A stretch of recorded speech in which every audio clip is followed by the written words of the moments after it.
boa tarde para você que se liga aí no Facebook do Diário da Região, agora nessa sexta chuvosa que pegou a gente de surpresa. Eu sou o João Pinheiro. Boa tarde, pessoal, eu sou a Lara Pessoa e hoje o tema do nosso programa é a dica para você que vai fazer o Enem esse fim de semana. E a gente trouxe aqui nossos convidados, o professor Danilo, de Língua Portuguesa, lá do cursinho do Kelvin, e a professora Tânia, que é de História, né? Isso. E eles vão dar aqui umas dicas para vocês já irem muito bem na prova esse final de semana. Boa tarde, pessoal. Boa tarde, obrigado pelo convite. Obrigada. Boa tarde, alunos. Eu queria deixar uma dica muito difícil, porque o Enem, ele trabalha mais com a sua capacidade de interpretar textos, né? O Danilo vai falar sobre isso, mas também com a sua bagagem, com aquilo que você conseguiu acumular em termos de cultura. Isso vai ser de alguma forma acessado, porque as perguntas em humanas, elas são bastante interdisciplinares.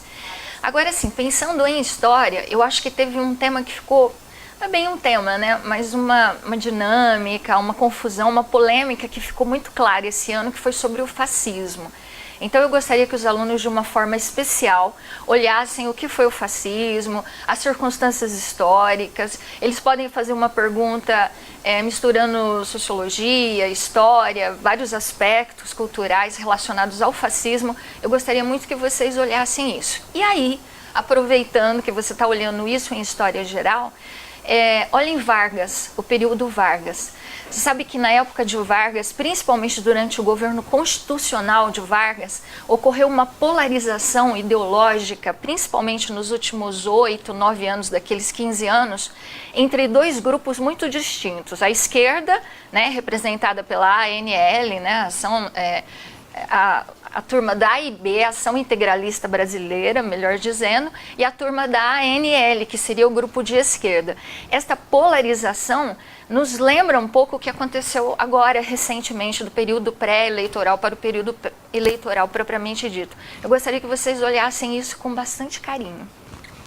Na parte de português, como a Tânia falou, o aluno tem que ir preparado para a leitura.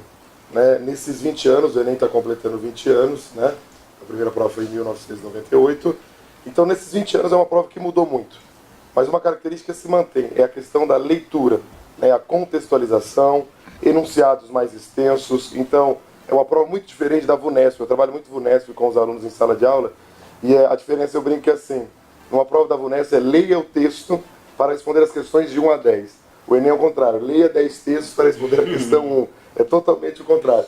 Então, assim, é como uma maratona. Eu falo para o aluno que ele tem que estar na pegada da leitura.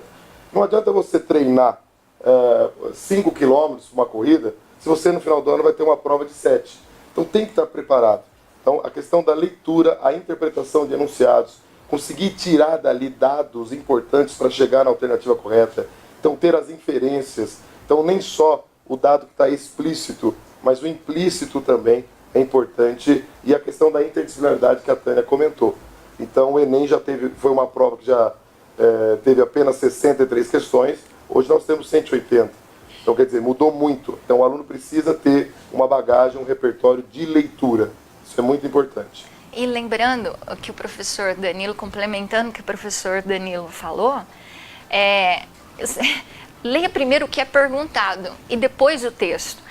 Porque, como ele mesmo disse, às vezes você tem vários textos para uma pergunta, e são textos imensos. Aí você lê, aí você chega lá embaixo e fala, opa, peraí, isso aqui eu não prestei atenção. Então, sempre começa de baixo para cima. Primeiro você lê o que eles vão te perguntar lá embaixo. Depois você sobe e lê os textos. E também, eu queria deixar uma dica que me dá uma certa tranquilidade, talvez te dê essa tranquilidade se você pensar nisso. Os alunos, com razão, falam assim, é uma prova extensa, é uma prova cansativa, tem muitos textos, é difícil adequar o horário. Eu gostaria que você pensasse assim, ó, é igual para todo mundo, entendeu? Todo mundo vai estar da mesma maneira, angustiado, com pouco tempo. Então, que bom, vamos pensar assim, tudo bem. Ela é dessa forma, a gente não pode mudar, então a gente vai tentar fazer o melhor dentro daquelas condições. É como quando o Danilo disse corretamente, tente não ficar nervoso. Tem gente que fala assim, nossa, eu estou decidindo o meu ano inteiro nesse dia, e aí a pessoa tende a ficar nervosa. Então, se você for ansioso como eu, quanto mais você pensar, eu não posso ficar nervoso, hoje eu não posso ficar nervoso, você vai ficar nervoso. Então, o que eu queria te falar é assim, Se você ficar um pouco nervoso, tudo bem, tá tudo bem também. Você não pode ter um colapso lá e conseguir fazer a prova. Mas se você ficar um pouco tenso, olha que notícia boa, vai te ajudar. Um pouquinho, ao meu lado farmacêutico, professor Sim. Danilo, um pouquinho de tensão vai te ajudar a acessar as informações. Então, tá tudo bem. Se você tiver um pouco tenso, tá tudo bem. Se você estiver preocupado que os textos são imensos, tá tudo bem. Lembra de fazer, pelo menos essa é a minha orientação, não sei qual do professor Danilo, faça primeiro aquilo que você tem mais segurança, que você sente que vai conseguir fazer melhor, começa de baixo para cima e aí o professor Danilo tem outras dicas preciosas para você. A questão é, eu sempre falo para o aluno, não reclamar de enunciado extenso. Verdade. A chance desse enunciado extenso, as informações que você precisa para a resposta estão ali. Então eu brinco, você quer o quê? Enunciado de matemática? Determine X. Quer dizer, onde você vai buscar informação no enunciado? Então o aluno tem que parar de reclamar de enunciado extenso. É porque ali você tem informações importantes. Não reclame de enunciado extenso. Tá? Bom, e vocês falaram um pouco aí de nervosismo. Qual que é a dica de vocês para os alunos? Assim, eles passaram o ano todo estudando. Então, qual que é a dica de vocês, assim, para eles manterem a calma? O que eles podem fazer para recordar aquele conteúdo que vocês mesmos passaram durante as aulas? Eles acabam participando de aulões, né, nessa reta final. Como que eles fazem para se manter calmos durante a prova? Lara, nesse ponto, eu não sei se os outros colegas que são maravilhosos concordam comigo, mas eu sempre digo assim, respira com calma. Se perceber que você está ficando muito nervoso, parece tão absurdo falar isso, né? Respira, eu já respiro naturalmente, grande dica. Não é isso. Respira com calma. Quando você respira com calma, você volta para você. E você para de pensar no passado, no futuro. Nesse momento você tem que estar presente. Então, um pouco de calma. E, como eu disse, se acontecer um pouco de nervoso, pensa, que bom. Não pensa assim, ai meu Deus, estou ficando nervoso. E agora? Que aí você vai ficar mais nervoso ainda. Pensa, que legal, olha, eu estou até um pouquinho tenso. Isso vai me ajudar. Então, isso vai te trazer uma paz. E olha, gente, no dia, não tenta fazer nada esquisito que você nunca fez antes, né, Lara? Porque às vezes da rotina. um aluno fala assim, agora eu vou comer, sei lá o que, não sei aonde. Você não vai fazer isso, porque você não está acostumado. Então não durma nem a mais, nem a menos do que você está acostumado e que funciona e que dá certo. E não tenta nenhuma comida, nenhuma estratégia. E olha, entre escolher comer demais e comer um pouquinho menos, essa é outra dica farmacêutica, coma um pouquinho menos. A situação de alerta é maior quando você está um pouquinho menos saciado. Quando você fica um pouco mais do que saciado, a tendência natural nossa é relaxar e tal. E esse é o momento de concentração. Eu também queria falar, Lara, que o ideal, né? E nós professores trabalhamos muito, com muito carinho para que isso aconteça, é que a gente esteja super preparado, chegue lá sabendo, com uma boa bagagem cultural, acessando. E isso é o ideal, e é para isso que nós trabalhamos. Só que às vezes o aluno não está tão preparado assim, né, por uma série de motivos, ou ele está, mas ele acha que não está. Então uma coisa que é legal você pensar é assim, tá tudo bem. Os outros vão estar com a mesma dificuldade, a prova é a mesma para todo mundo, tenha calma. Existe um fator sorte, às vezes pode cair coisas que você sabe bastante e você vai fazer o seu melhor. Às vezes o aluno se cobra tanto que nem a família, nem nós professores, nós não cobramos dessa maneira. A gente está aqui para ajudar vocês e não para de nenhuma maneira apertar, deixar o aluno numa situação, nossa, eu tenho que ir bem de qualquer maneira.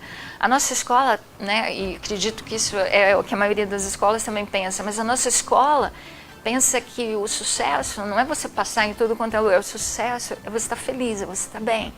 E às vezes o você estar bem é você passar agora. Então isso vai deixar a gente super feliz, né, professor? Exatamente. Eu falo para o aluno o seguinte, não tentar nenhuma inovação nessa última semana, experimentalismos, nada. Manter uma rotina. Lá no Kelvin, por exemplo, nós fizemos a revisão.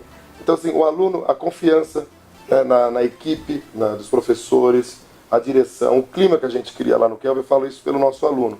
Então, assim, ele está preparado, então, assim, a matéria ele viu, nós fizemos também revisão em sala de aula. Então, assim, um professor, eu costumo brincar, eu falo assim, o professor ele tem que estar antenado, sabe? A gente lá no Kelvin é muito assim, o vestibular é num dia, no outro dia a gente já estava ali na prova. Se a gente puder mostrar para o aluno não só dar a aula, mas mostrar como aquele assunto vem caindo, como vem sendo cobrado. Então a gente tem esse trabalho também bem diferenciado lá no Kelvin.